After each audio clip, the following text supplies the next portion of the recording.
오늘은 성경 10번째 책 사무엘 하입니다. 사무엘 하는 다윗으로 시작해서 다윗으로 끝나는 책입니다. 전체 내용이 다윗 왕에 대한 내용임을 알게 됩니다. 하나님의 은혜로 다윗 왕은 어떻게 쓰임을 받았는가를 기록한 말씀이 사무엘 하입니다. 한마디로 다윗 왕은 은혜 입은 자다, 그렇게 정리할 수 있습니다. 은혜 입은 자. 은혜라는 말을 히브리 말로 헨이라고 합니다. 헬라어로는 카리스라고 합니다. 그 뜻은 하나님의 백성을 향한 값 없는 사랑, 그것을 은혜라고 합니다. 그래서 이 값 없는 사랑을 가리켜 헤세드라고 구약 성경에는 나옵니다. 헤세드. 넓은 의미로서 은혜는 하나님께로부터 주어지는 모든 것을 은혜라고 합니다. 좁은 의미에서 은혜 혹은 은총이라고 했을 때는 하나님께서 우리를 택하시고 하나님의 자녀를 삼아주시는 하나님의 구원하심, 이것을 하나님의 은혜 혹은 은총이라고 합니다. 넓은 의미에서는 하나님께로부터 주어지는 모든 것이 은혜다. 좁은 의미로는 하나님이 나를 하나님의 자녀 삼으시고 구원해 주신 이 구원의 은총을 가리켜 은혜라고 합니다. 하나님은 우리에게 은혜 베푸시기를 너무너무 좋아하세요. 그래서 하나님의 별명은 은혜의 하나님이세요. 하나님은 은혜 베푸시기를 너무 좋아하세요. 그런데 그렇게 은혜를 베푸시기 좋아하시지만 모든 사람이 다 그 은혜를 받는가? 그렇지는 않습니다. 오늘 본문에 다윗 왕이 등장을 하고 미갈이라고 하는 여인이 등장을 합니다. 그런데 다윗 왕은 하나님의 큰 은혜를 입었습니다. 그 은혜가 은혜 입은 걸로 끝나는 것이 아니라 오늘까지 그 은혜가 지속이 됩니다. 그런데 미갈은 오늘 본문에 똑같이 등장을 하는데 그는 사울 왕의 딸로 출생을 합니다. 얼마나 축복받은 집안에서 태어난 것입니까? 왕의 딸이면 뭐죠? 공주입니다. 여러분, 공주가 된다는 것이 얼마나 큰 축복이며 얼마나 대단한 배경이겠습니까? 태어나면서부터 그는 금수저를 물고 나온 사람입니다. 대단하잖아요. 어디 그뿐입니까? 남자 가운데 상남자 다윗의 부인입니다. 여러분, 다윗이 얼마나 대단한 사람입니까? 그 다윗의 부인이 됐으니 왕비가 됐단 말이죠. 그러면 공주로 태어났을 뿐만 아니라 최고의 남자의 부인이 됐으니 이 또한 얼마나 큰 축복을 받은 것입니까? 그런데 이 미갈은 오늘 성경 6장의 결론이 뭐예요? 그는 죽을 때까지 자식이 없었다, 그렇게 결론을 맺어요. 그 말씀은 곧 그는 하나님께 버림을 받았고 하나님의 은혜와 관계없이 살았고 심지어 남편의 사랑도 못 받았고 그는 불행한 여인으로 그 인생 끝냈다, 그런 말입니다. 다시 말하면 은혜 입지 못한 사람이라는 거지요. 따라서 하나님은 우리에게 은혜 베풀기를 좋아하십니다. 그런데 은혜 받는 사람이 있고 은혜 못 받는 사람이 있는 것입니다. 은혜를 입는 사람이 있고 은혜를 입지 못한 사람이 있어요. 여러분, 미갈은 여러분 출생 또 왕비까지 되었으니 그 순간만 보면 대단한 은혜 속에 있는 것 같아 보이지만 그러나 거기가 끝이었다는 거예요. 더 이상 은혜가 지속되지 않습니다. 은혜를 덧입고 살지 못합니다. 오늘 하나님께서 이 말씀을 통해서 우리에게 들려주신 하나님의 간절한 마음이 있습니다. 그것은 내가 너희에게 은혜 주마. 그런데 너희가 그 은혜를 제발 좀 받아야 되겠어. 은혜를 입은 자가 돼야 되겠어. 라는 하나님의 이 간절한 마음이에요. 오늘 말씀을 통해서 하나님의 은혜를 입기를 주의 이름으로 축원합니다. 하나님의 은혜. 그렇다면 우리가 어떻게 하면 하나님의 은혜를 입을 수 있을까요? 오늘 성경은 말씀하시기를 하나님을 뜨겁게 사랑하라, 그렇게 말씀하세요. 하나님을 뜨겁게 사랑하면 하나님의 은혜를 입는다는 거예요. 오늘 본문 14절에서 15절 말씀을 우리 같이 한번 읽어보겠습니다. 다윗이 여호와 앞에서 힘을 다하여 춤을 추는데 그때 다윗이 배 에봇을 입었더라. 다윗과 온 이스라엘 족속이 즐거이 환호하며 나팔을 불고 여호와의 궤를 메어 오니라. 아멘. 다윗이 너무나 기뻐서 어린 아이처럼 춤추는 장면이 오늘 본문의 말씀입니다. 왜 다윗이 이토록 기뻐할까요?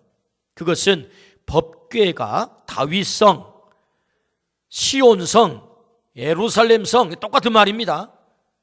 이 예루살렘 성에 들어온다는 것입니다. 이 법궤가 들어오는 것으로 인하여서 다윗은 너무너무 기뻐서 춤을 추는 것입니다. 주체할 수 없는 감격으로 춤을 추는 것입니다. 그렇다면 왜 이렇게 기뻐할까요? 도대체 법궤가 뭔데? 역대 오늘 본문 6장 2절 말씀 우리가 읽지는 않았습니다만은 그 궤에 대해서 설명을 하는데 이렇게 기록합니다. 다윗이 일어나 자기와 함께 있는 모든 사람과 더불어 바알레 유다로 가서 거기서 하나님의 궤를 메어 오려 하니 그 궤는 그룹들 사이에 좌정하신 만군의 여호와의 이름으로 불리는 것이라. 그 궤는, 궤에 대해서 설명을 해요. 그룹들 사이에 좌정하신 만군의 여호와, 그룹은 천사를 말합니다. 그 천사들이 날개를 펴고 있는데 그 날개 사이에 하나님이 좌정에 계신다는 거예요. 그 좌정에 계시는 것이 뭐예요? 법궤라는 거예요. 그러므로 법궤는 하나님이 임재해 계시는 물건이에요. 그래서 성경은 그 궤는 그룹들 사이에 좌정하신 만군의 여호와의 이름으로 불리는 것이다. 다시 말하면 법궤는 하나님의 임재의 상징으로서 하나님이 예루살렘 성에 들어온다는 거예요. 하나님이 다윗 성에 들어온다는 거예요. 다윗은 이것을 생각하니 너무너무 감사하고 너무너무 기쁘고 너무너무 좋은 거예요. 그래서 춤을 추는 것입니다. 하나님을 사랑했기 때문에. 사실은 이 법궤를 모셔오기 위해서 다윗은 정말로 애를 썼습니다. 다윗이 왕이 되자마자 70년 동안 기랏 여아림이라고 하는 바알레 유다라고 하는 곳에 방치되어 있는 하나님의 법궤를 내가 반드시 모셔와야 되겠다. 그렇게 마음을 먹고 그가 왕이 되자마자 한 일이 뭐예요? 이 법궤를 모셔오는 일입니다. 그래서 3만 명의 군사를 뽑아가지고 예루살렘으로부터 15km 떨어져 있는 기랏 여아림 바알레 유다로 가는 것입니다. 거기에 아비나답의 집에 이 법궤가 모셔져 있는데 그 아들 우사와 아효로 하여금 수레에 그 법궤를 싣고 운반을 하게 합니다. 그런데 나곤의 타작마당에 도착을 했을 때 이 소가 펄쩍 뛰는 거예요. 그래서 이 우사가 걱정스러운 마음에 어이구 저러다가 저 법궤 떨어지면 어떡하나, 그래서 그 법궤에 손을 대는 것입니다. 그래서 하나님은 이 손댄 사건으로 인하여서 진노하셔서 결국 우사를 그 자리에서 죽게 만들어요. 하나님의 방법이 아니었다는 것입니다. 민수기 4장에 보면 법궤를 운반할 때는 법궤는 대단히 중요하고 또 하나님의 임재의 상징이기 때문에 함부로 운반을 하면 안 돼요. 레위 사람들이 이 채를, 다시 말하면 이 법궤가 고리가 있는데 고리에 채를 2개를 깨가지고 양쪽에서 사람이 2개 어깨 메고 운반을 해야 됩니다. 근데 하나님의 방법을 몰랐던지 다윗이 수레에 이걸 싣고 가다가 그만 법궤를 절대로 사람이 손대면 안 되는데 손을 만진 거예요. 그래서 그 자리에서 하나님의 진노하심을 통해서 이 우사가 죽게 됩니다. 아하, 이게 하나님이 이 운반을 기뻐하지 않는구나. 그래서 오벳 에돔이라고 하는 집이 그 가까이 있어서 그 집에 다시 법궤를 모시게 돼요. 다윗은 안달이 났습니다. 아이고, 저 법궤를 빨리 모셔와야 되는데, 하나님을 빨리 예루살렘 성에 모셔와야 되는데 오벳 에돔의 집에 있어서 되겠나? 이 마음이 막 다른 거예요. 3개월이 지났어요. 어떤 사람이 소식을 전해주기를 오벳 에돔이 법궤를 모시자 그 집이 엄청나게 복을 받았다는 거예요. 아, 이쯤 되면 하나님께서 진노를 푸셨구나, 이제 운반해도 되겠어, 이런 마음에 다시 오벳 에돔의 집에 간 것입니다. 그리고는 이 법궤를 하나님의 방법대로 채에 매가지고 그리고 예루살렘 성으로 들어오는 이 장면이 오늘 본문의 장면이에요. 이 장면 앞에서 다윗은 너무 좋은 거예요. 하나님이 우리 성에 입성을 하시는구나. 하나님이 우리 가운데 지금 오고 계시는구나. 그러니 왕이 자신의 채통도 다 내려놓고 배옷을 입고 심지어 바지가 벗어진지도 모르고 사람들 앞에서, 백성들 앞에서, 종들 앞에서 속살이 드러나도록 춤을 추는 거예요. 너무너무 좋아가지고. 왜 이렇게 춤을 추는 것입니까? 그것은 다윗이 하나님을 너무 사랑했어요. 하나님의 임재의 상징인 법궤가 우리 가까이, 우리 성에, 우리 집에 들어온다는 거예요. 이 사실로 인하여 다윗은 너무 감격해서 춤을 추고 있는 것입니다. 다윗이 뜨겁게 하나님을 사랑하는 모습을 이 장면에서 보여주고 있는 것이죠. 어떻게 다윗이 하나님의 은혜를 입었습니까? 오늘 그 비결이 여기 있습니다. 그는 하나님을 뜨겁게 사랑했습니다. 하나님의 임재의 상징을 모셔드리면서 주체할 수 없는 감격과 기쁨으로 그가 하나님 앞에 춤을 추고 있다는 거예요. 하나님을 뜨겁게 사랑했다. 어떻게 하나님의 은혜를 덧입을 수 있겠습니까? 그것은 하나님을 뜨겁게 사랑할 때 하나님의 은혜를 덧입게 되는 줄로 믿습니다. 그래서 다윗에게 하나님은 복을 주신 거예요. 너는 나를 정말로 사랑하는구나. 너는 내 마음에 합한 자야. 영원토록 너의 이름이 떠나지 않을 거야. 너의 왕위가 끊어지지 않을 거야. 나는 너를 사랑할 거야. 그래서 다윗은 누구보다도 하나님을 사랑하는 데 있어서 첫 번째, 두 번째 가는 것을 원치 않았어요. 나는 첫 번째로 모든 사람들보다도 내가 하나님을 가장 많이 사랑하는 사람이 될 거야. 이 목표가 있었다는 거죠. 내 이름이 비록 유명해지지 못해도, 내가 비록 이 땅을 살아가면서 많이 소유하지 못해도, 내가 다른 사람보다 더 많이 공부해서 학문적으로 더 유명해지지 못해도 내가 하나님을 사랑하는 열정만큼은 제 1번이 되리라. 이 목표가 있기를 주의 이름으로 축원합니다. 우리는 그렇게 다 될 수 있습니다. 하나님을 사랑하는 데 있어서 내가 첫 번째가 되리라. 이게 다윗의 마음입니다. 여러분, 공부로 하자면 다윗보다 더 많이 공부한 사람 많습니다. 소유로 하자면 다윗보다 더 많이 소유한 사람 많습니다. 유명한 것으로 얘기하자면 다윗보다 더 훨씬 유명한 사람 많습니다. 그럼에도 불구하고 가장 많은 은혜를 다윗이 입었던 것은 그가 하나님 사랑하는데 제1번, 나는 하나님을 뜨겁게 사랑하리라. 하나님을 뜨겁게 사랑함으로 하나님의 은혜를 입은 다윗이 된 줄로 믿습니다. 이제 우리는 질문이 생깁니다. 그렇다면 어떻게 우리가 하나님을 사랑할 수 있겠습니까? 어떤 방법으로? 오늘 성경 6장 14절, 오늘 본문을 같이 한번 읽어봅니다. 시작. 다윗이 여호와 앞에서 힘을 다하여 춤을 추는데 그때 다윗이 배 에봇을 입었더라. 아멘. 오늘 본문은 다윗이 배 에봇을 입었다를 강조해요. 그는 왕복을 벗었음을 말합니다. 하나님 앞에서 왕의 계급장을 뗐다, 이런 말입니다. 그는 겸손히 범부들이 있는 배옷을 입고 하나님 앞에 나아가 춤을 췄다라는 말입니다. 다시 말하면 다윗은 한없이 자신을 낮추어서 내가 만왕의 왕 되신 하나님 앞에 내 계급장을 달 이유가 뭐가 있나? 여러분, 다윗이 왕이기 때문에 사람들 속에, 백성들 속에 섞이면 구분해야 돼요. 그래서 용포를 입어야 되는 것입니다. 왕의 옷. 근데 그것을 완전히 벗은 것입니다. 나는 하나님 앞에 내세울 것 아무것도 없습니다. 나는 가장 낮은 자가 되어 오직 하나님만 사랑하겠습니다. 그는 겸손해졌습니다. 사랑은 겸손입니다. 어떻게 하나님을 사랑할 수 있겠습니까? 하나님 앞에 자신을 낮추는 것이 사랑이다라고 말씀을 하세요. 정말로 사랑하면 사랑하는 사람의 수준으로 낮추는 것입니다. 겸손해지는 것입니다. 오늘 다윗이 하나님을 사랑한 것처럼 우리가 겸손해지기를 주의 이름으로 축원합니다. 아멘. 차를 타면 목사가 멀리 있을 때는 자랑을 안 하다가 차를 타면 가까워지잖아요. 스타렉스 안에 같이 타면. 그러면은 할아버지 할머니들이 핸드폰을 내요. 이렇게 핸드폰을 내가지고 목사님 이것 좀 보세요 하고는 자기 손자 얼굴을 여기다 찍어가지고 이쁘죠? 겁나게 잘생겼죠? 보면 별로예요. 그런데 그렇게 이쁘다는 거예요. 그렇게 잘생겼다는 거예요. 그리고는 막 자랑을 해요. 우리 손지 좀만 보세요. 그 5만 원 내고 자랑하세요. 그래도 5만 원 내고 자랑한다는 거예요. 손지가 여러분 손지가 태어나면 할아버지 할머니들이 손지 앞에서 사족을 못 쓰는 것 같아요. 얼마나 좋아하고 얼마나 이뻐하는지. 근데 여러분 할아버지가 되면은요, 그 손자랑 노는데 가만 노는 모습을 보세요. 손지가 아장아장 기어다니잖아요. 그럼 자기도 막 네 발로 기어다니면서, 그리고 어르르 꺽꿍하고, 아니 손지가 돼요. 손지가 돼. 완전히 수준이 손주처럼 됩니다. 손주를 정말로 사랑하니까 할아버지 타이틀을 버리는 거예요. 할아버지 계급장을 떼는 거예요.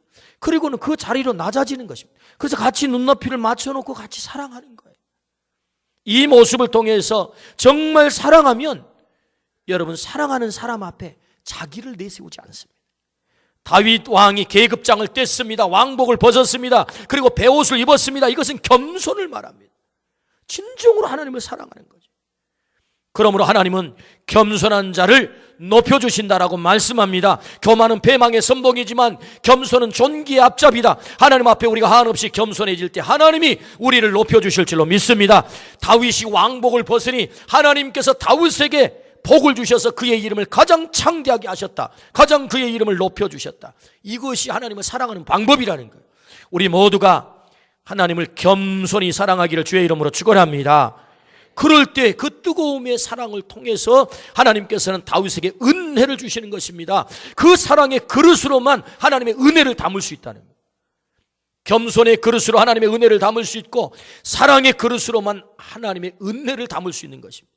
여러분, 은혜를요, 마치 하늘에서 내리는 비로 비유해 본다면, 비가 아무리 쏟아져도, 여러분 은혜가 뭐라고 그랬죠? 처음에 제가 정의를 할 때 하나님으로부터 주어지는 모든 것이 은혜입니다. 근데 이 은혜를 담는 그릇을 준비하지 않으면 그 은혜가 내게 안 된단 말이죠.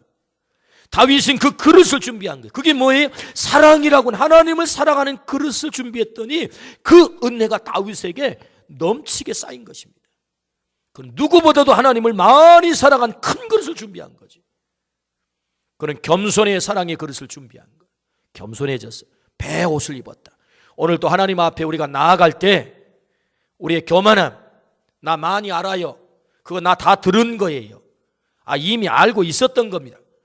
아닙니다. 하나님의 말씀 앞에 처음 듣는 것처럼 겸손히 나아가 하나님의 말씀, 그 말씀 앞에 우리를 무릎 꿇어 하나님의 말씀이니 제가 순종하겠습니다. 겸손히 나아갈 때 하나님이 그 겸손의 모습을 좋아할 줄로 믿습니다. 베옷을 입었다. 두 번째, 우리가 어떻게 하나님을 사랑할 수 있겠습니까? 예배에 목숨을 걸라라고 말씀을 하세요. 오늘 본문 13절을 같이 한번 읽어봅니다. 13절입니다. 여호와의 궤를 맨 사람들이 6걸음을 가매 다윗이 소와 살찐 송아지로 제사를 드리고, 17절을 같이 한번 읽어봅니다. 여호와의 궤를 메고 들어가서 다윗이 그것을 위하여 친 장막 가운데 그 준비한 자리에 그것을 두매 다윗이 번제와 화목제를 여호와 앞에 드리니라. 아멘. 자, 오늘 이 말씀에 보니까 궤를 메고 출발을 하자마자 다윗이 뭘 하냐면 제사를 지냈다는 겁니다. 그리고 그 궤가 준비된 장소에 도착을 했을 때 그 준비된 장소에 궤를 모셔놓고 뭘 합니까? 제사를 지냈다는 거예요. 그러니까 시작도 제사, 끝도 제사. 시작도 예배, 끝도 예배. 예배로 시작해서 예배로 끝낸 거예요. 다윗은 예배에 목숨을 걸었습니다. 어떻게 하나님을 우리가 사랑할 수 있겠습니까? 예배에 목숨을 거는 것입니다. 보이지 않는 하나님을 우리가 어떻게 사랑할 수 있습니까? 하나님 그 사랑의 방법을 예배를 통해서 하나님을 사랑하라고 예배를 우리에게 허락하셨어요. 예배가 뭡니까? 예배는 하나님과 하나님의 백성이 만나는 엔카운터. 하나님께서 우리에게 오시고 우리가 하나님 앞에 나아가 만나는 엔카운터. 만남이 예배다. 만남이. 그래서 하나님은 이 예배를 통해서 우리를 만나주시고 우리에게 말씀하시고 우리에게 가르쳐 주시고 우리는 하나님 앞에 나아가는 것, 그렇지, 예배는 하나님과의 만남이에요. 그래서 1대1로 대면하여서 만나는, 단독자로 서는 것이 뭡니까? 예배입니다.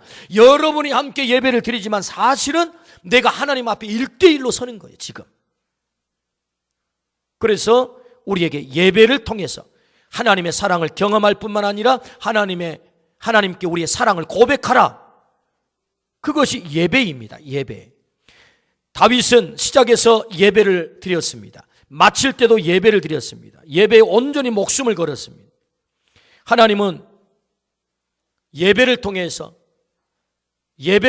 우리를 만나주시는데 우리가 예배를 통해서 사랑 고백하기를 원하세요. 어떻게 우리가 하나님을 사랑할 수 있겠습니까? 예배를 통해서 하나님을 사랑할 수 있는 거예요. 그래서 요한복음 4장 23절 말씀에 아버지께 참되게 예배하는 자들은 영과 진리로 예배할 때가 오나니 곧 이때라. 아버지께서는 자기에게 이렇게 예배하는 자들을 찾으시느니라. 하나님이 찾는 사람이 있대요. 어떤 사람이요? 예배하는 자. 오늘 찾으시는 그 한 사람이 되기를 주의 이름으로 축원합니다. 우리가 하나님 앞에 온전히 예배에 목숨을 걸게 되면 하나님은 우리를 책임지십니다. 그 예배를 통해서 하늘의 신령한 은혜를 내려주십니다. 우리의 피로를 채워주십니다. 예배를 통해서 성령 충만함을 우리에게 허락해 주십니다. 하나님을 경험하게 하십니다. 그래서 예배의 자리는 하나님의 임재의 자리입니다. 다윗이 얼마나 이 예배의 목숨을 걸었는지 성경을 찾아서 보면 역대상 29장 2절부터 4절 말씀에 내가 이미 내 하나님의 성전을 위하여 힘을 다하여 준비하였나니 곧 기구를 만들 금과 은과 녹과 철과 나무와 또 만노와 가공할 검은 보석과 채석과 다른 모든 보석과 옥돌이 매우 많으며 성전을 위하여 준비한 이 모든 것 외에도 내 마음이 내 하나님의 성전을 사모함으로 내가 사유한 금, 은으로 내 하나님의 성전을 위하여 드렸노니 곧 오빌의 금 3천 달란트와 순은 7천 달란트라 모든 성전벽에 입히며. 이 말씀이 무슨 말씀이죠? 다윗은 예배를 너무너무 사모했어. 예배 드리는데 목숨을 걸었어요. 그래서 예배 드리는 그 성전을 짓는데 그의 모든 것을 헌신한 거예요. 성전에서 어떤 일이 벌어집니까? 하나님이 임재하셔서 하나님 앞에 예배하는 일이 진행되거든요. 그렇다면 그 성전, 예배하는 자리 성전을 내가 가만히 있을 수 없지. 이 성전을 내가 반드시 지어야 되겠다. 그 헌신을 하는데요, 많은 보석들을 헌신할 뿐만 아니라 구체적으로 오빌의 금 3천 달란트, 은 7천 달란트, 그걸 성전을 짓는데 헌신을 하는 거예요.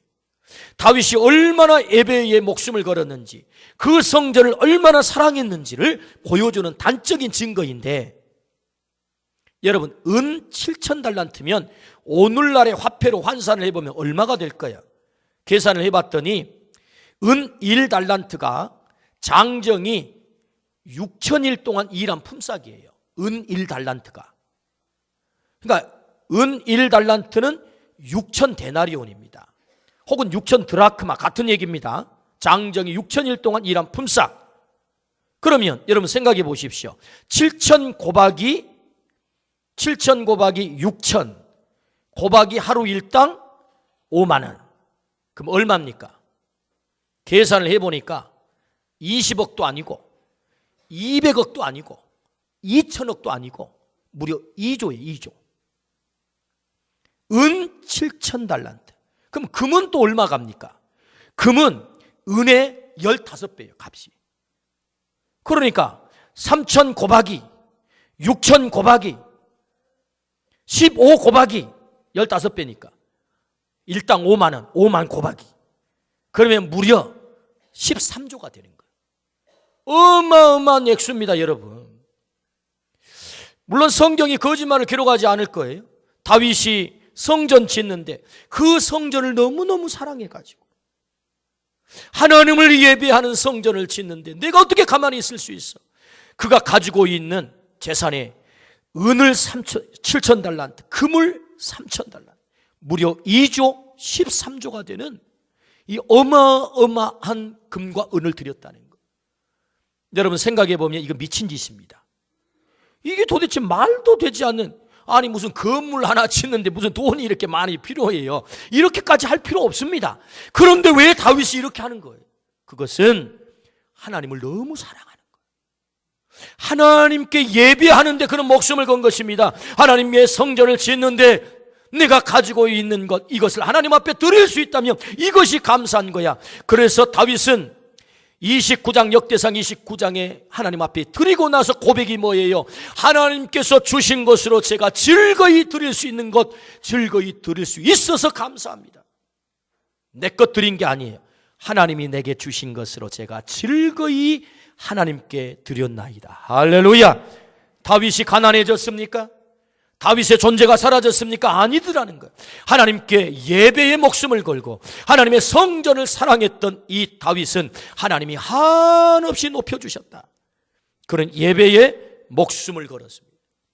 시편 27편 4절 말씀. 내가 여호와께 바라는 한 가지 일, 그것을 구하리니 곧 내가 내 평생에 여호와의 집에 살면서 여호와의 아름다움을 바라보며 그의 성전에서 사모하는 그것이라. 다윗에게 한 가지 소원이 있었대요. 평생에 한 가지 소원. 그것은 내가 하나님의 성전에서 사는 것입니다. 왜요? 예배할 수 있기 때문에. 여러분, 시편 84편 10절 말씀에 이렇게 고백합니다. 주의 궁정에서의 한 날이 다른 곳에서 첫날보다 나은즉 악인의 장막에 사는 것보다 내 하나님의 성전 문지기로 있는 것이 좋사오니. 할렐루야. 하나님의 성전에 문지기로 있는 것도 괜찮겠습니다. 그것이 좋겠습니다. 제가 문지기가 되어서 날마다 예배에 참여할 수 있다면 저는 그것이 좋습니다. 이 왕직을 감당하는 것보다 차라리 성전의 문지기가 좋습니다. 이것이 다윗의 마음이었다는 거예요. 왜요? 예배에 그는 목숨을 걸었던 거예요. 하나님을 우리가 어떻게 사랑할 수 있겠습니까? 예배에 목숨을 걸라라고 말씀을 하십니다. 하나님은 오늘 예배의 자리로 우리를 부르셨습니다. 참 잘 오셨습니다. 하나님은 우리의 예배를 기뻐 받으실 줄로 믿습니다. 이 예배가 하나님 앞에 드려지는 한 번의 예배를 드릴 때 온 마음을 다하여 영과 진리로 예배해서 하나님이 기뻐하시는 예배가 드려지기를 주의 이름으로 축원합니다. 뿐만 아니라 날마다의 삶이 예배, 하나님의 성전을 사모해서 하나님의 성전을 더 가까이, 나와 하나님 제가 사랑한 것 아시죠? 제가 하나님 뵙고 싶어서 날마다 성전을 찾습니다. 이 다윗의 고백이 오늘 우리의 고백이 되기를 주의 이름으로 축원합니다. 다윗이 어떻게 하나님의 은혜를 입었습니까? 하나님을 뜨겁게 사랑했습니다. 그렇다면 도대체 다윗은 왜 이렇게 하나님을 사랑하게 된 거예요? 무엇 때문에? 다윗이 이토록 하나님을 사랑하게 된 이유, 그는 하나님으로부터 먼저 진한 사랑을 받은 거예요. 하나님의 놀라운 사랑을 그가 체험한 거예요. 그는 들판에서 하나님의 사랑을 경험했습니다. 들판의 사랑이에요. 뭔가 시적이잖아요. 들판의 사랑. 그가 목동 시절 양을 먹이고 있을 때 곰이 나타납니다. 사자가 나타납니다. 그 곰의 발톱, 곰의 이빨에서, 사자의 발톱과 사자의 이빨에서 여지없이 삼킴을 당해야 됨에도 불구하고 하나님은 그 곰의 발톱에서, 사자의 발톱에서 나를 하나님이 지켜주셨다라고 고백합니다. 그래서 제가 곰을 쳤고 사자를 찢었습니다. 여러분, 어린 소년 다윗이 얼마나 힘이 세서 사자의 이빨을 찢겠습니까? 하나님이 그 들판에서 다윗을 지켜주신 줄로 믿습니다. 그는 고백합니다. 여호와는 나의 목자시라. 내가 사망의 음침한 골짜기로 다닐지라도 해받음을 두려워하지 않을 것은 주께서 나와 함께 하심이라. 할렐루야. 들판의 사랑을 경험했다는 거예요. 오늘 우리가 살아가는 삶의 한복판이 마치 들판과 같습니다. 곰이 출몰하고 사자가 출몰해서 우리를 찢어버리는 그런 세상 속에 우리가 살아갑니다. 그 세상의 한복판 속에 오늘 우리가 안전하게 오늘 여기 예배 드릴 수 있도록 오게 하신 것은 하나님이 우리를 지키신, 사망의 음침한 골짜기에서 우리를 지키시는 하나님의 사랑인 줄로 믿습니다. 그 사랑을 먼저 우리가 받았다는 거예요. 다윗이 하나님을 어떻게 이렇게 뜨겁게 사랑할 수 있었겠어요? 들판에서 사랑을 경험한 거예요. 뿐만 아니라 다윗은 적 앞에서 사랑을 경험했어요. 거대한 골리앗의 목을 다윗이 발로 밟고 골리앗의 칼을 빼서 골리앗의 목을 칩니다. 여러분, 놀랍지 않습니까? 3m나 되는 거인 골리앗, 어린 소년 다윗, 이건 전쟁, 싸움이 안 됩니다. 그럼에도 불구하고 다윗으로 하여금 골리앗의 머리를 짓밟게 만듭니다. 누구의 힘입니까? 하나님이 다윗을 통하여서 승리하게 한 줄로 믿습니다. 적 앞에서 승리를 맛보게 하는 사랑을 그가 경험하게 했다는 거예요. 이 세상은 마치 거대한 골리앗과 같습니다. 우리는 다윗처럼 참 미약합니다. 내 힘으로는 승리할 수 없습니다. 공격해오는 적 골리앗을 여지없이 발로 짓밟을 수 있는 그 사랑을 먼저 하나님께서 우리에게 허락하셨습니다. 십자가에 달리신 예수 그리스도, 그분께서 저 사단의 머리를 짓밟아 깨뜨리셨다라고 말씀하십니다. 공격하는 그 무서운 적 앞에서 우리가 안전할 수 있었던 것, 그것은 하나님께서 승리하게 하시는 적 앞에서의 사랑을 우리에게 경험하게 한 줄로 믿습니다. 아멘. 하나님이 먼저 우리를 사랑했다는 거예요. 하나님이 나를 알아보고 그 적 앞에서 내가 너를 지켜주마, 두려워하지 말어, 내가 너와 함께 할 거야, 놀라지 마, 내가 너의 하나님이 되어줄 거야, 임마누엘 할 거야. 할렐루야. 다윗은 적 앞에서 사랑을 경험한 거예요. 다윗은 원수의 손아귀에서 지켜주시는 그 사랑을 경험했어요. 장인 사울이 원수가 되었습니다. 가까운 가족이 원수가 되었습니다. 십수년을 그 사울에게 쫓김을 당합니다. 그는 수없이 죽음의 위기들을 넘깁니다. 그 죽음의 위기마다 하나님께서 다윗의 생명을 안전하게 지켜주신 줄로 믿습니다. 그렇습니다. 그는 원수의 손아귀에서 지켜주시는 하나님의 놀라운 사랑을 경험한 거예요. 그러므로 다윗은 지켜주신 그 하나님을 어찌 사랑하지 않을 수 있겠습니까? 하나님이 나를 알아보시고 오늘 또 들판에서, 세상이라고 하는 들편에서, 세상이라고 하는 골리앗 앞에서 나를 콕 집어서 사랑하고 계시는 줄로 믿습니다. 하나님이 나를 알아보세요. 저는 지난주 금요일 날 9시 뉴스에 나올 뻔했습니다. 대통령님께서 오신 현장에 제가 가 있었습니다. 6,003명 소위 임관식을 하는데 우리 막둥이가 소위 임관을 했습니다. 그래서 6,003명이요 그 계룡대 연병장에 쫙 정복을 입고 서 있는데 진짜 멋지대요. 사람들이 그렇게 많이 모인 곳에 저는 처음 가봤습니다. 와, 거기 6,000명 고박이 한 사람당 5명씩만 와도 거기 3만 명이 그 장소에, 그냥 좁은 장소에 모인 거예요. 그래가지고 똑같은 옷을 입었어요. 6,000명이.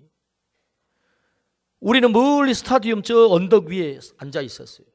그런데 세상에 6,000명 가운데 나는 좀 눈이 침침해가지고 안 보이는데 세상에 지 엄마는요, 우리 아들 저기 있다 그러는 거예요.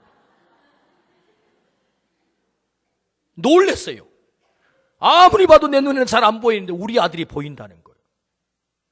물론 저보다 눈이 좋아서 볼 수는 있었겠지. 근데 눈이 좋아서 보인 게 아닌 것 같더라고. 그 6,000명 가운데 옷을 똑같이 입히고 모자도 똑같이 씌우고 똑같이 차려짜서 했는데 어떻게 아냐고요. 그런데 콕 집어서 알더라고. 저는 우리 아들 저기 있다 그 음성이요, 마치 하나님이 나를 향해서 내 사랑하는 아들이 저기 있구나, 내 사랑하는 딸이 저기 있구나.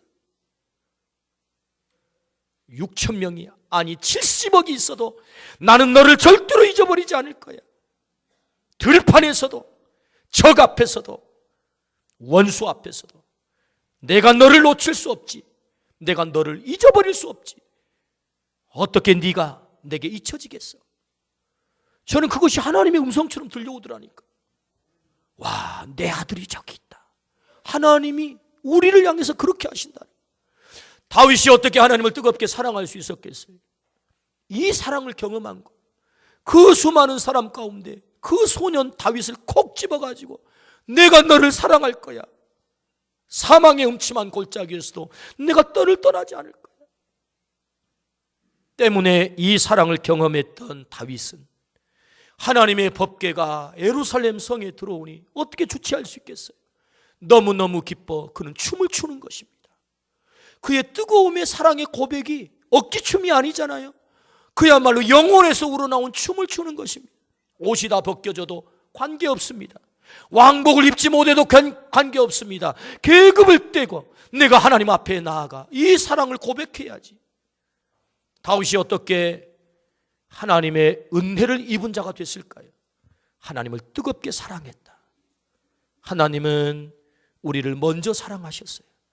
우리가 이 사랑을 하나님 앞에 고백할 수 있다면 우리의 삶 속에 하나님의 은혜가 오늘 또 머물러 있게 될 줄로 믿습니다. 아멘. 기도하십시다. 하나님 아버지,